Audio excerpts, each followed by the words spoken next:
22nd. This is our second episode. Hi, I'm Dr. Stout. Today's episode is all about the growth of the brain and how we got such large brains. We've been talking about, in general, mind-body evolution, and what does that mean? I think of the evolution of the mind and body as completely a single thing that has happened to us, or we have made happen. And this is often seen as separate ideas, and I want to really bring them together into a sort of single concept, and then unite it with the implications for our evolution. So we often, as biologists, just think about particular aspects of our physiology and how they might have happened through evolutionary history, but we don't really think about what that means for our overall health and how we should be living. So I want to focus on both of these things at the same time, the evolution of our mind and of our physiology and how that will affect our health. So last week we were looking at, as we left the rainforest and we became bipeds, so sort of our first 4 million years of evolution, and what that had done for our minds. So our minds were ever so slightly larger. Instead of, say, about a 350 cc brain in a chimpanzee, it was maybe a 450 cc brain in an Australopithecine. Our teeth got really tough, so we developed jaws that were great for chewing, and we developed a bipedal gait so that we could walk long distances without expending too much energy. So this was the time when we were really developing a goal in our physiology for efficiency and for storing every possible calorie that we would get and not expending it all in whenever we could. So that was pretty much the scene for the first 4 million years. But then things began to change, and it was another rather abrupt change, much like coming out of the jungle made us bipeds. It was a moment where we entered a new evolutionary niche, where we suddenly acquired large brains. And what could have been driving this? So we were already quite good at finding our foods. We were good at social interactions. We could lie to each other. We could detect lies. We had large territories. We would have been able to work together. And we can see all of these things in chimpanzees. So these are things that our brains were already good at. What was driving the next change? So first of all, it was the beginning of the Ice Age. So there was another major climactic impact. Things got much drier, so things were even worse. And so we were already sort of the poor relatives of chimpanzees out on the Serengeti without fruit, but having to dig for everything. And now things got even harder. And so we turned to a resource that was not fully exploited out on the Serengeti, and that was scavenging. We became obligate scavengers, and we started eating a lot more meat in our diets. And so the technologies that would have been developing at this time were the sharp stones. So Australopithecines would have had very simple tools which wouldn't left any particular remains behind, sticks, maybe some chipped rocks. There's a few out there that people think might have been purposely chipped for a reason. And we know that there's even monkeys that will use stones to crack nuts and things like that. So the idea of stone tools and sticks would have already been in our lineage. But starting around 2 million years ago, you see a huge expansion in brain volume up to around 600-700 cc's. And this coincides with sudden arrival of stone tools. And so this would have allowed a new source of calories. We would go to a carcass and be able to slice it open, and we would have gotten things that other animals couldn't get. So we could cut through a thick hide that even a hyena wouldn't be able to get through an elephant's hide, probably for a couple of days. But a sharp rock can get in. And then we would have been able to crush a bone of a larger animal like an elephant or a rhino that even a hyena wouldn't be able to bite through. And so one of the main things that we encountered would have been the muscle meat. We would not have been able to get as much in the way of organ meat. It's probably why we don't like it. Most carnivores love organ meat. It has a lot more fat in it, but it doesn't preserve well while sitting out on the hot African sun. And so meats, dried meats, this is what we started to look for. And bone marrow. Bone marrow is very fatty and would have been a great source of calories for our big brains. But there's one more capability that we really need to think about that makes us human, and that is our ability to throw. We don't think about it as central to being human the way we do, say, our large brains, but it's actually directly connected to our large brains. As we are developing tool use, the left hemisphere of our brain is getting particularly selected for, and we become handed. But this region of our brain that eventually becomes the language region is also the region that controls throwing and targeting systems. So I think that the growth of the brain wasn't just about tool use. Tools enabled the growth of the brain, and the growth of the brain enabled tools. But what I think got it going was throwing itself. So chimpanzees throw, but they don't do it very accurately. It's more of a display kind of arrangement. And if you imagine us out on the Serengeti without any defenses, probably the Australopithecines would have been doing inaccurate throwing from a very early time, just as you would see in a chimpanzee.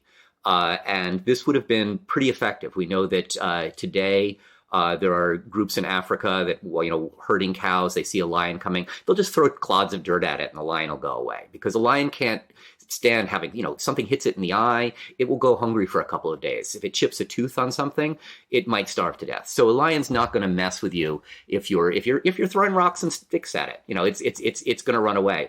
And this was probably our number one defense out on the Serengeti. And what we see in association with the brain getting larger is changes in the body itself. And so some of these would have been for any kind of tool use. We got stronger thumbs and shorter fingers that allowed better gripping. So now we could grip a stick and hit something with it. But this is also the grip that allowed us to hold a stone and throw it properly. Now, why do I think this is not just a matter of, say, the ability to hit something with a stick or a club or, say, hitting one rock against another, but it was actually throwing, is you see changes in the shoulder and the waist that are specific for throwing. If you think of a baseball pitcher, leaning back, rotating the waist, Homo erectus could do this in a way that the Australopithecines could not, chimpanzees could not. Chimpanzees would throw sort of sideways from their elbow, whereas a baseball pitcher is reaching way back, arcing their back, twisting their waist. That flexibility is something that first occurred in the same group that had the first larger brains.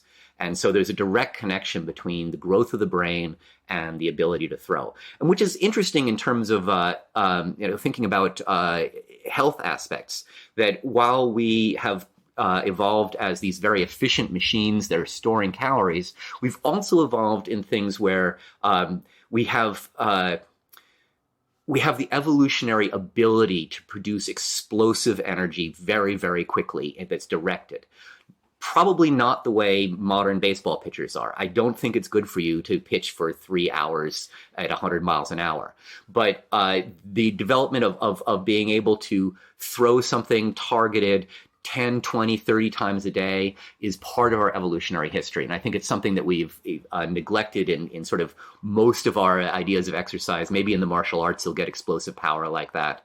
But combining it with full rotation, with the idea of the arm flexing backwards, these are things that are central to our evolutionary history. And we should be able to do it with both hands. Now, we became right-handed probably because it gave us just a slight edge. So the left side of our brain is a little bit better at targeting, a little bit better at coordination, and even a tiny edge was going to give you a big advantage. But traditionally, people have been able to throw with both sides. There's an account of the Europeans landing on Terra del Fuego and meeting one of the inhabitants, and of course it didn't go well.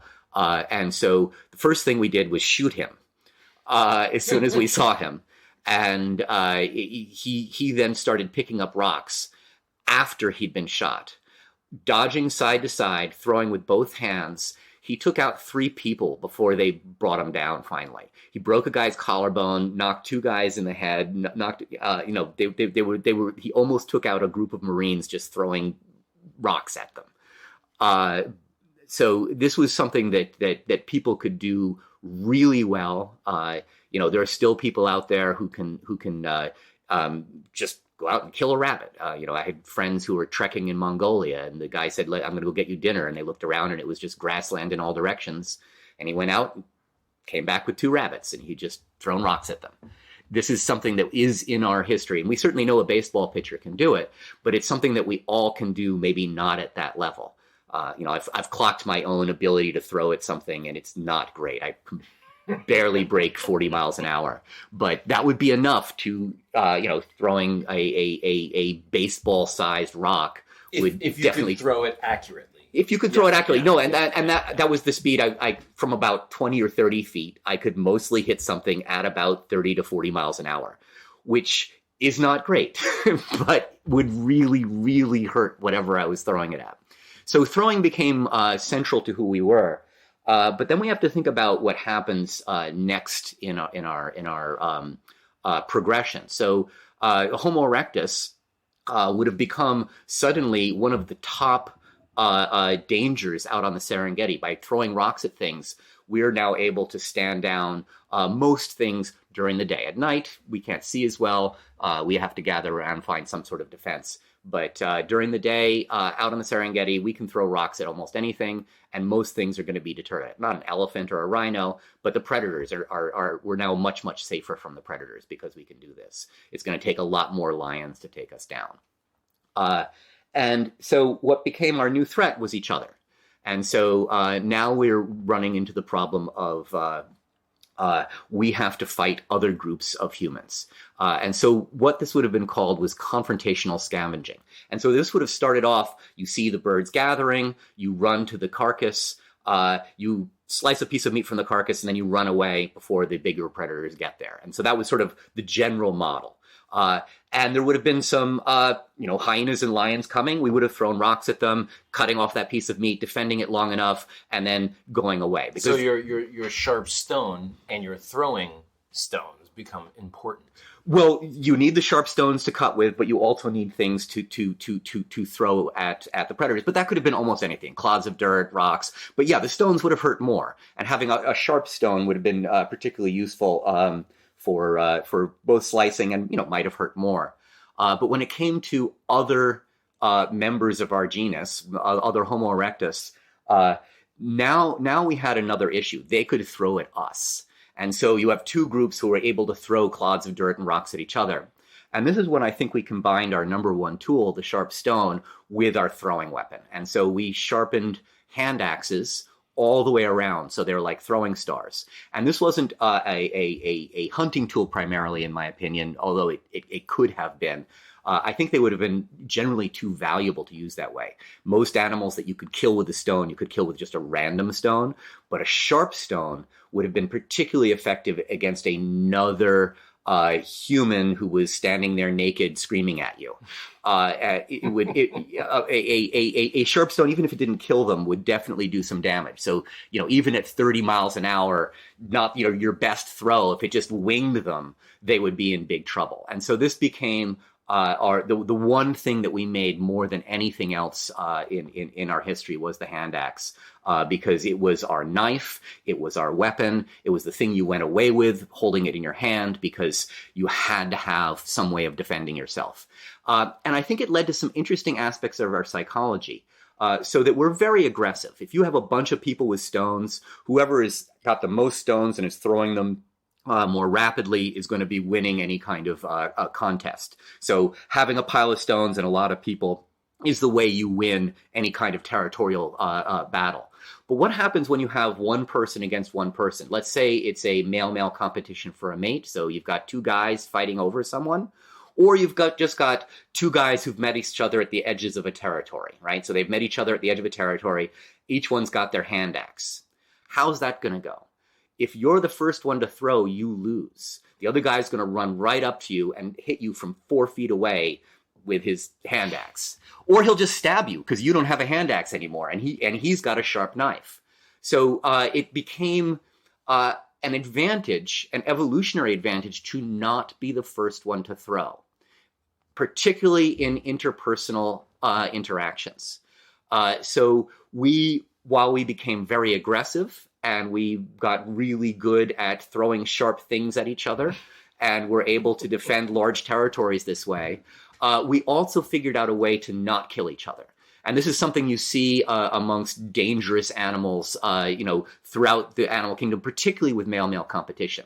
So some people have these weird ideas that hand axes were for display, and that the beauty of your hand axe was to attract a mate. But I find that a bit of a stretch. I think they were for what they look like. They were knives, and they were for cutting, and they were for chopping, and they were also for throwing. If you think about male-male competition with dangerous animals, you have things like the elephant seals slashing at each other, but they make sure that they have enough blubber so they're not killing each other when they slash each other's throats. More typically, you can think of something like bighorn sheep, or a stag. Two stags are clashing antlers. Those antlers are full of spikes that could easily kill each other, but they run head on to each other, and then it becomes a shoving contest, and the biggest stag wins without killing the other one. And so this is how evolution figures out ways to deal with the danger that we present to each other, where whoever passes on their genes wins the competition. So everything matters. If that involves killing the other person, so be it. Passing on your genes is all that matters. But if we kill each other all the time, we won't exist. And we are none of us will get to pass on our genes. And we're a communal species, and we live in communities. And so if you wipe out the rest of your community, you're actually starting to cost yourself something. It's always difficult to come out with a sort of a way for defending any kind of group evolution. But you can certainly see if the people next to you are, related in some way, and they have some of your genes, not killing them is in favor for your evolution. And we would have been living with other males who were relatively related to us. And so killing them was probably a bad idea. So backing down became something that we were able to do, to scream at each other, wave the stones back and forth, and then step back. And so one of the interesting things that you see at this time is Australopithecine males are about twice the size of the females.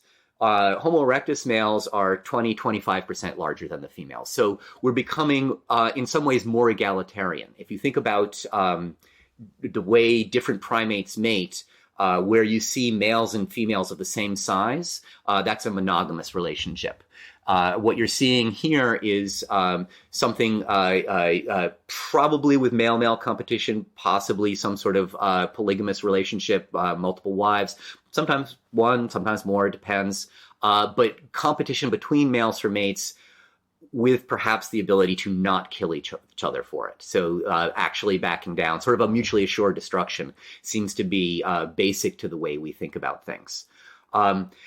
The interesting thing is this is probably when a more advanced form of language is also developing. So as tools are developing and we're seeing the growth in the left-hand side of the brain, we're also developing the same regions of the brain that we now call, the language regions. This is sort of a old version of thinking about the brain, but the linguistic regions of the brain are the same ones that control things like hand-eye coordination and the ability to do small movements with the fingers that you would need for tool use and swinging a hammer or something like that.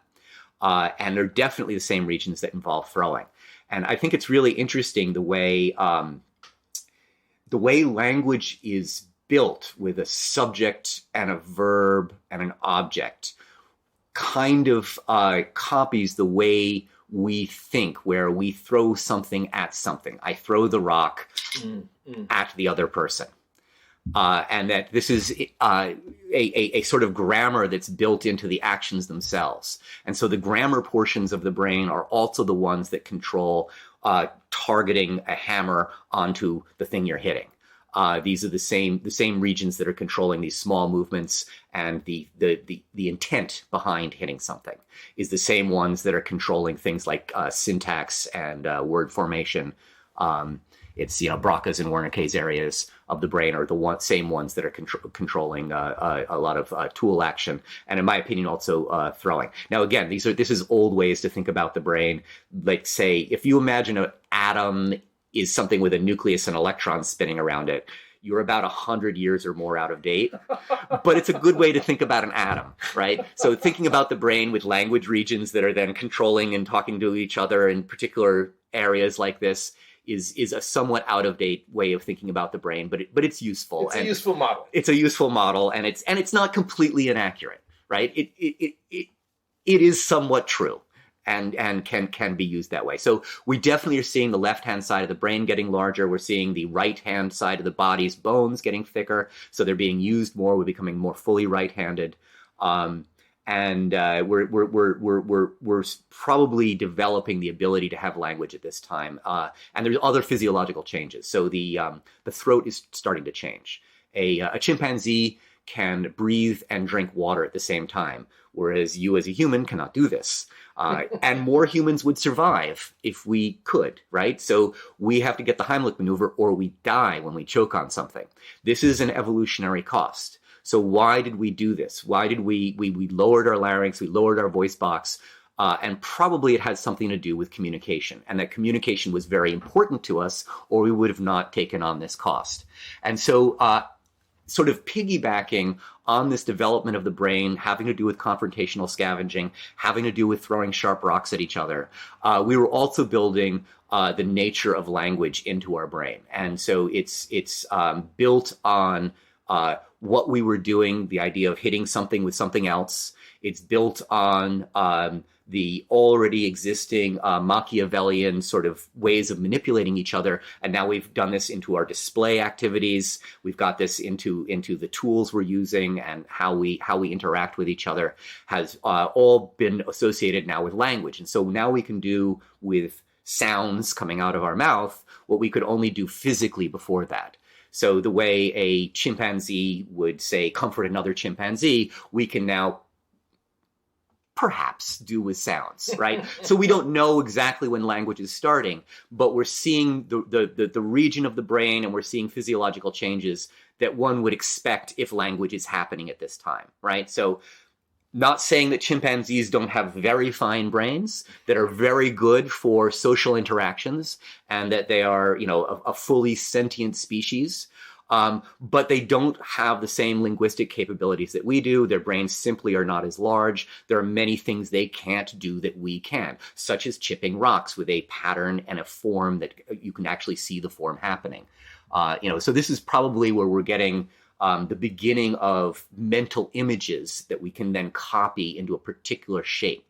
All of these things having to do with the beginning of abstract language, where we're saying sounds that represent something. Many animals can do this. Now, this is what the beginnings of which you talked about in the last conversation, when we began to imagine the tubers underground. Right. So we all animals have some way of modeling the world around them. All of this is involving imagination in some way, because modeling the world around you in your brain is imagination. But yes, now this is coming to at another level, where it's not just imagining how I can fool someone else with my ideas, but it's imagining what does a rock look like when I look at a rock? How am I going to get this hand axe out of the rock? Imagining the hand axe in the rock is a whole nother level of imagination. And so it's not art yet, but it's definitely a concept in our head that we can now make, and we pass this down. And so hand axes become the number one thing that gets made. We see them everywhere. They spread across the world. There's hand axes in every place that people have gone, because this was what we made for the next 2 million years or so.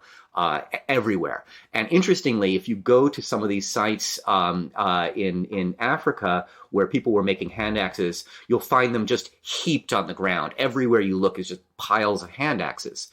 And so this would have been associated with the first development of a true home base, where an Australopithecine would have been roaming from place to place. There were probably trees they liked to go to because they were great for shade near a river, etc. But now it's worth stockpiling weapons, so that if another group of Homo erectus comes along and you're the ones with a pile of hand axes, you can throw hand axes all day. How many hand axes can they have? They can have 2.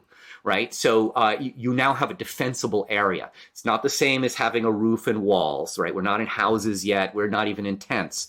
But having a defensible area with a giant pile of your weapons gives you a place sort of that is more significant than the rest of the territory around you, right? So there was probably shade, there was probably water, there was a reason to have this spot, but also access to good stones and then building up a pile of them where you lived became important. So this is also building up the idea of connection to a place.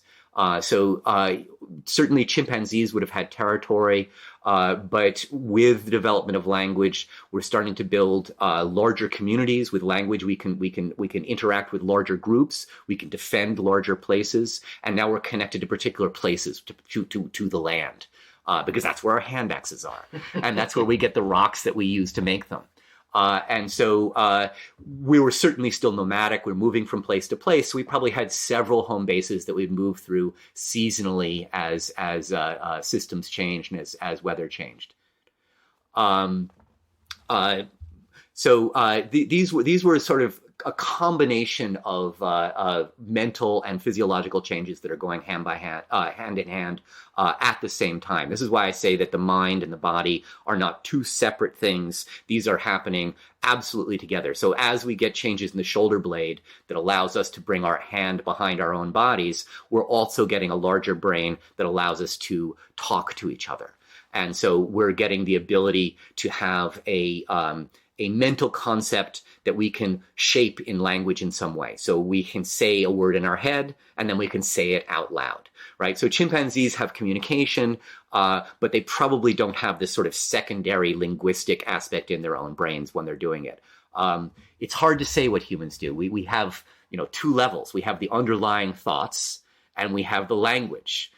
Our thought is not simply language. Language happens after thought, but we organize our thoughts with language. And so this is now a capability that we're developing, and we're able to now build, as I said, communities and home bases and a group of people who interact with each other with language. And so now this is how we comfort each other, how we threaten each other, how we organize, right? So our hunting ability becomes much more advanced. At some point in sort of the first million years of the Homo erectus, we start developing these new capabilities where we go from being confrontational scavengers, running out to a carcass, scaring off the other scavengers, scaring off the other humans, stealing a piece, running back, to actual hunters. And we start becoming more organized, and we can chase animals to a particular direction over a cliff, maybe. I don't know if Homo erectus was doing that much, but certainly we could organize ourselves to maybe even run down animals. Because of language. Because of language, and because of our ability to talk to each other about what we're going to do, make plans. The same way we're able to pass on the concept of a hand axe. Now, a lot of this stuff can be done without language, right? So a wolf can organize a wolf pack and go off and do a hunt without language. I suspect I could make a hand axe, if I could make a hand axe. They're not that easy. But someone could make a hand axe and you could learn how to do it without ever using language, right? You could just copy their activity. But language makes all of this easier. You can say, no, not like that, right? You can do things with language that is more difficult without it. Now, I don't think we had the fully developed language that we do today.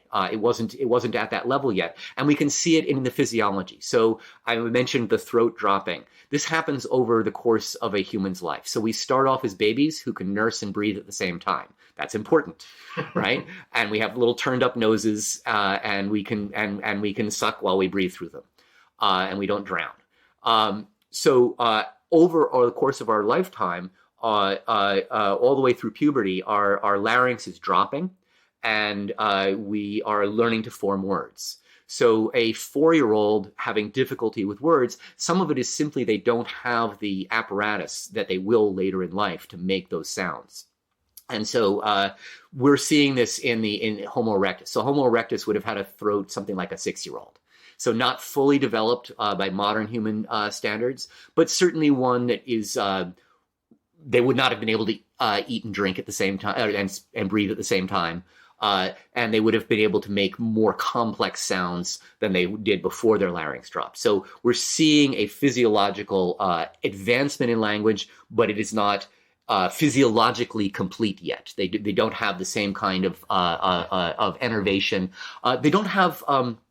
We have really precise control of our chest, of our tongues, of the apparatus for speech. This is not as developed yet in Homo erectus. So they would definitely not have any opera singers. They wouldn't have had the diaphragm control. They wouldn't have had the breath control to make the kind of sounds that a modern human can make. But they're on their way. They're vastly beyond what a chimpanzee could do. And the brains are about twice the size of a chimpanzee's at this time. So, 700 cc's as opposed to 350. So this is a major change. And it's a major change in our way of life. We are now, as I said, meat eaters. We're not just digging up roots and occasionally, catching a lizard, but we're on purpose going for large animals because these are the ones that are less, that the predators are less able to get into and take away, right? So if something catches a rabbit, we're not going to get any of that rabbit. But if something kills an elephant or an elephant just dies, nothing can get through the hide. So we might be the first to get through that hide. If something else is sort of burrowed into its stomach and has eaten all the contents of the stomach, we can still cut away the hide and get to the meat. We can, with a stone tool, take out the joints in a leg and take out a whole leg and run away with that. So we're eating the things other things don't like to eat.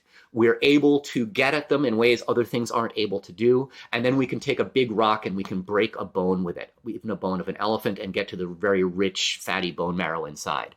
So these are new techniques that we develop basically the moment our brain increases. We develop these techniques, and we couldn't have gotten these techniques without our brain increasing. I think the piggybacking... Chicken and egg here? I think the piggybacking started with throwing. That it was something we were doing already, and as we got better at throwing, we could get carcasses more easily because we could scare off the predators simply by throwing clods of dirt at them. Something that chimpanzees already do, so it's already in our behavior. We got incrementally better at this, and then suddenly we got a lot better when we combined it with sharp things that could cut into the meat. So just like moving out onto the Serengeti, there wasn't a million years of slowly becoming a biped. We lived in the jungle, and then suddenly you see several bipeds happening at the same time. There's almost no intervening moment. So you have a whole bunch of bipeds living out on the Serengeti for 4 million years, chewing roots, and then suddenly one of their brains expands roughly double, and in like 100, 200,000 year period, we go from sort of transitory Homo habilis to Homo erectus, and then we stay that way for the next 2 million years. A transition takes place over 100 million years. 100,000. So 100,000 years. Yes, and then we stay that same way more or less for about the next 2 million years with our brains slowly growing, but our physiology just staying kind of the same. Such rapid change followed by stasis. This seems to be the way evolution often happens. When a new ability is developed, you select for that ability very, very quickly. And then once you've solved the problem you were trying to solve, being a biped or being intelligent, now you have a new evolutionary niche that you fill. And so you then try and maximize the ability within that niche, but your evolution slows down. And so sometimes this is called punctuated equilibrium. Some people call it evolution by jerks. It's like just sudden, something changes and then you're sort of at a new level. It's not that it's in a moment. It could be, but mostly it's not in a moment. A momentary change would be something. 100,000 years is 100,000 years. It's time. It's time. Yeah. Sometimes there are things when, let's say 2 chromosomes get fused together. You can't. That's a new species in a moment. And then evolution could happen after that. So sometimes that could happen where it really is instantaneous. But I'm not talking about that. I'm talking about a series of incremental changes, but they're selected for so heavily. Whoever throws the rocks better gets more food. And then that quickly turns into whoever throws the rocks better gets more food and more mating opportunities because we compete with each other. And if you're getting food and mating opportunities, evolution loves you. And so, we went in that direction very, very quickly. Fascinating. Yeah. All right. I guess we'll go on in this direction. So next week I'll be talking about further development of the imagination, and we'll get into things like art and aesthetics and how we got up to modern language as it is today, and what kind of things that would have been associated with how we lived, what our diet would have been, what kinds of exercise we would have been doing at this time, say 200, 100,000 years ago, in that range. All right. Excellent. Well, thank you very much. See you next time.